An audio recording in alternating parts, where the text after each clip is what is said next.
Hi there. It's lovely to catch up with you. I've looked forward to speaking to you and just to see how folks are doing at Carnwadric.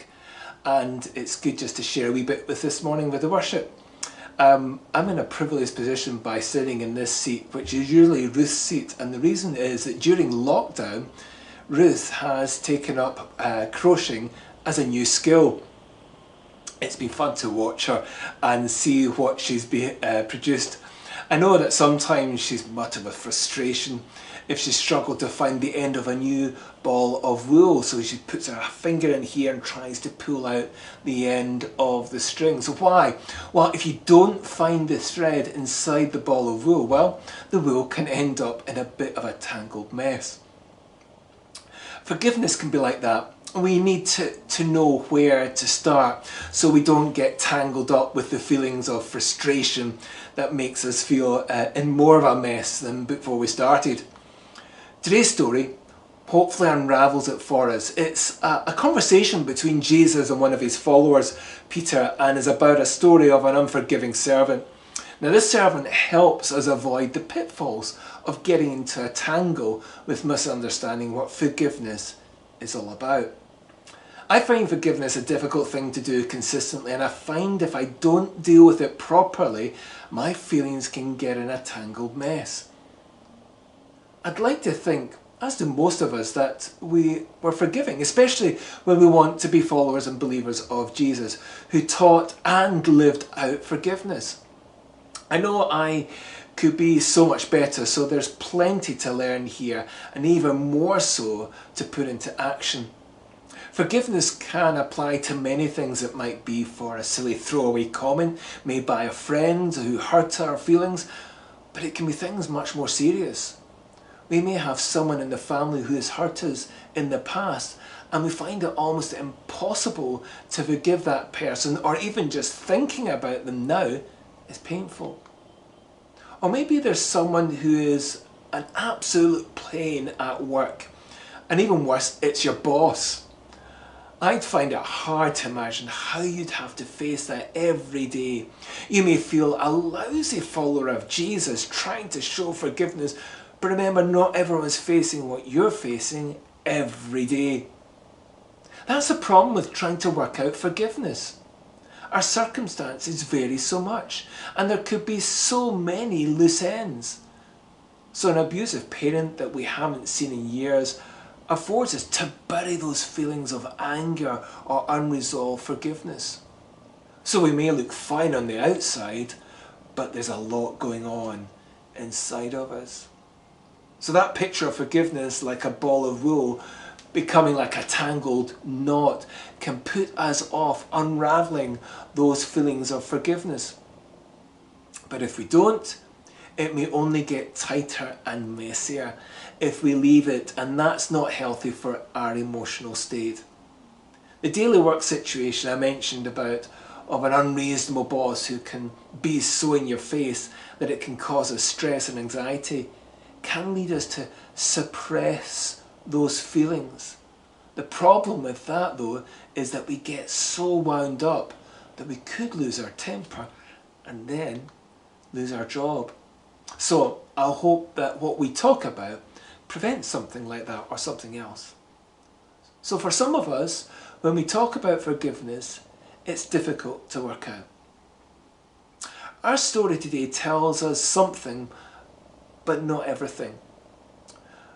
So that we don't get ourselves into a tangle, we should know that the story does not talk about sorting out relationships, what we call reconciliation. That needs two people on two sides to sort out their differences. That's not talked about enough here. Neither does it talk about bullying or abuse when relationships are so toxic that we could be treated like a doormat when another person just walks all over us. That needs us to consider a planned escape so we are safe and well. Now that's a different topic. So what does today's story talk about here when it comes to forgiveness? How can we untangle some of those knots that prevent us from exploring forgiveness like we should? Well, first, Forgiveness is a process, not a one-off event. You see, Peter thought a few times to forgive would be enough. But in the end, Jesus was saying, no, it's an ongoing process, an attitude, an outlook, a perspective on life. But how do we get there? Well, there's probably a couple of things to consider. Forgiveness is two-way. When we find it hard to forgive, we need to remind ourselves that a day will come when we need to be forgiven. Others find it easier to forgive someone who has forgiven them in the past. What's the phrase?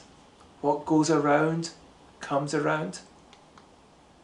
There will be a day when we need help, and that helping hand may indeed be a forgiving hand that helps us out of the mess we found ourselves in.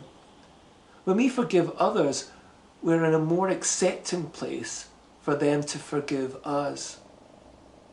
This is what the person in our story missed out on. That's something to avoid. So opt for forgiveness. It's like a spiritual piggy bank where you're saving up for a rainy day, when we make a mess of things ourselves, and there's good reason why. You see, Jesus' story ends with a person who didn't learn how to forgive, ending up in jail. Basically, he was in a place where he was stuck or trapped. This is what happens when we refuse to forgive. We find ourselves stuck, and the feelings of bitterness can get the better of us. They're like chains that drag us down. In time, those feelings can result in us ending up being on our own. It doesn't need to be like that. And that even if that has happened to you already, there is a way out. One Bible version finishes off the story this way. This is how my heavenly Father will treat each of you unless you forgive your brother or sister from your heart. Forgiveness is about our inner being. What's called here our hearts, well, we talk about that many other times when our hearts may be filled with love or joy. The heart's the very centre of the universe of who we are. And forgiveness starts there too. However, there's a problem we need to admit. The power to forgive needs the power of God in us so we can forgive. That's what the servant missed out on. The king in the story had forgiven him. He had a new start. There was no need to be nasty to anyone else. It was all sorted. It's a wake-up call for many of us, and we need to hear it today. You're forgiven. The challenge is, have we accepted that? We may not get broken relationships sorted out today. We may still have loose ends that we can't tie up immediately. But what goes on in our hearts that only God knows is something in our grasp right now. With God's help, that we can get started. We need that power of God in us so we can forgive. And God is willing and able. We need to be too. And that's why Jesus came, so our inner being can be healed, rescued and restored, so that we can be in a place to forgive others and even ourselves. But it also means that we need to admit that we need to be in a place of accepting God's forgiveness. This is a real key to being a follower and believer of Jesus, even when it's friendly fire and other followers make mistakes at our expense and they hurt us. I agree, it can make us angry, but forgiveness helps us to channel that anger in the right way. I agree, people can be stupid, but so can we. But in our minds and in our feelings, forgiveness is a key to unlock those chains of bitterness so we can be better. So we are not defined by what happens to us, but by what we do with it. So here's the ABC of forgiveness to start us on our way. A, admit our need to be forgiven by God. B, be better, not bitter. C, choose forgiveness at every turn. So A, admit our need to be forgiven by God. B, be better, not bitter. And C, choose forgiveness at every turn. What this ABC will do as a follower and believer of Jesus is to give you a stronger heart for whatever happens next.